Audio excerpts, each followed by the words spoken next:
আদ্রিতের জন্মদিনে এসে আকাশ সেনের মা শুভর সাথে আকাশের বিয়ের কথাটা বললে অবাক হয়ে যায় শুভ। হ্যাঁ বন্ধুরা, এমনটাই দেখতে পারবে আজকের পর্বে। বিস্তারিত জানতে ভিডিওটিতে লাইক দিয়ে চ্যানেলটিকে সাবস্ক্রাইব করে পুরো ভিডিওটি তোমরা দেখতে থাকো। গল্পের শুরুতে আমরা দেখতে পারবো কেশবের জন্মদিন। সকালবেলায় শুভ আদ্রিতের ছবির দিকে তাকিয়ে মন খারাপ করতে থাকে আর বলতে লাগলো, একটা বছর কেটে গেল দেখতে দেখতে, অনেক কিছু বদলে গেছে। তুমি যদি থাকতে শুভ আদ্রিত, তাহলে তো অনেক খুশি হতে। এই বলে চোখের জল ফেলতে থাকলে তখন আদ্রিতের মা সেটা দেখতে পায় আর শুভর কাছে এসে বলতে লাগলো, শুভ আজকের দিনে কাঁদতে নেই, আজকের দিনে যদি তোর চোখ থেকে জল পড়ে তাহলে কি তোর ছেলের জন্মদিনটা ভালো হবে? তখন শুভ বলতে লাগলো, ঠিক আছে। এরপরে সবাই বলতে লাগলো, তাহলে চলো আমরা সবাই মিলে কেক কাটবো। এই বলে সবাই হই হুল্লোড় করতে থাকে। তখনই কেশবের পিসিমণিরা কেক নিয়ে আসে আর কেকটা হুবহু আদ্রিত তার বোনের জন্মদিনে যেরকম কেক বানিয়েছিল সেই রকম কেকটা ছিল।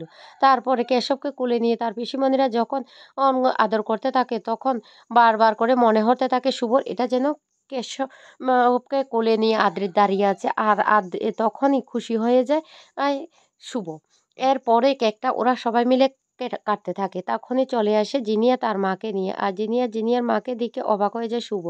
তখনই শুভর শাশুড়ি গিয়ে জিনিয়ার মাকে বলতে লাগলো, অনেকদিন পর তো এসেছে। তখন জিনিয়ার মা বলতে লাগলো, হ্যাঁ, আদ্রিত চলে যাওয়ার পর থেকে না আমার আর এই বাড়িতে আসতে ইচ্ছে করে না, সেই জন্য আর আসা হয়নি, আজকে এসেছি। তখন এই কথা শোনার সাথে সাথে শুভর ননদ সরিয়ে ফেলে আর বলতে লাগলো, বৌদিমণি তুমি ওদিকে চলে, এখানে তোমাকে থাকতে হবে না। অন্যদিকে দেখা যায় আহ, জিনিয়া আর ডোনা মিলে অনেক পার্সোনাল কথা বলতে থাকে এক জায়গায় গিয়ে, আর সেটা অর্কন লক্ষ্য করতে থাকে। এইদিকে কেশবের জন্মদিনে চলে এসেছে আকাশ সেন, আর সে এসে গানে নাচে মাতিয়ে দিল পুরো বাড়িটা। আর সবাই আকাশ সেনের হই হুল্লোড় দেখে বাড়ির সবাই এমনকি কেশব পর্যন্ত খুশি হয়ে যায়। অন্যদিকে বার্থডেতে আসার জন্য মোহনা রেডি হয়ে যায় আর মোহনার মাও তখন আদ্রিতকে বলতে লাগলো, কি তুমি এখনো রেডি হওনি?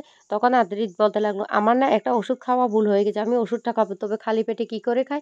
তখনই আকাশ সেনের মা সেই দেওয়া যে নাড়ুগুলি দিয়েছিল শুভ, সেখান থেকে একটা নাড়ু এনে দিলে সেটা খাওয়ার পরে হঠাৎ করে আদ্রিত অসুস্থ হয়ে যায়। ভাগ্যক্রমে মোহনার মা চলে আসে সে জন্মদিনের পার্টিতে। তারপর ওদেরকে দেখে বাড়ির সবাই খুশি হয় আর তখন ওরা বলতে লাগলো, আকাশ না আমাদের বাড়ির ছেলের মতো হয়ে গেছে। তখনই আকাশের মা বলতে লাগলো, সত্যি যদি ছেলে হয়ে থাকে আমিও তাহলে আপনাদের বাড়ির মেয়েকে আমার ছেলের বউ করে নিয়ে যেতে চাই।